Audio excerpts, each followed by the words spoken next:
In today's video, I'm going to teach you how to ban customers on Shopify. Whether you're dealing with malicious users or simply managing your store's integrity, banning customers can be an essential part of maintaining a healthy business environment. So let's dive in and get you acquainted with the process. First, you'll want to make sure you're logged into your Shopify admin account.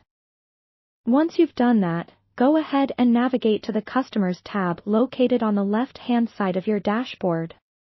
This is where you'll find a list of all your customers, and from here, you can identify which customer you need to ban from making future purchases at your store. Once you're in the Customers section, you should see a list of your recent customers, complete with details like their names and order history. To ban a specific customer, you can use the search bar to quickly locate their profile. This is particularly useful if you have a large customer base or a high volume of orders. After locating the customer, click on their name to open their profile. Here, you'll be able to review detailed information, such as recent purchase history and contact details. Now, over on the right-hand side, you should see a section labeled Notes.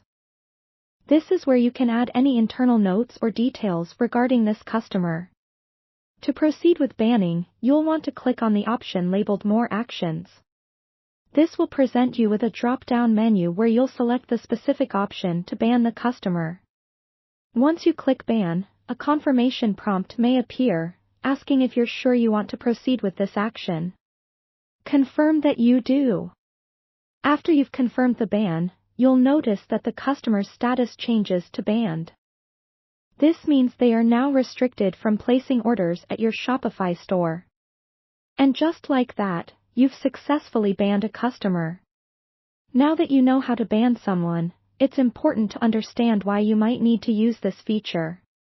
Banning customers can help prevent fraudulent activities, like scams or fraudulent chargebacks, and protect your store's reputation. It's also good to ban users who have violated your terms of service or have been particularly troublesome in past interactions. However, it's worth mentioning that banning should be used judiciously as it completely restricts any future business with that customer. In conclusion, knowing how to ban customers is a crucial skill for any Shopify merchant looking to safeguard their store. Whether for security, customer reliability, or maintaining a positive shopping environment, knowing when and how to execute a ban can save you potential headaches and help keep your business running smoothly.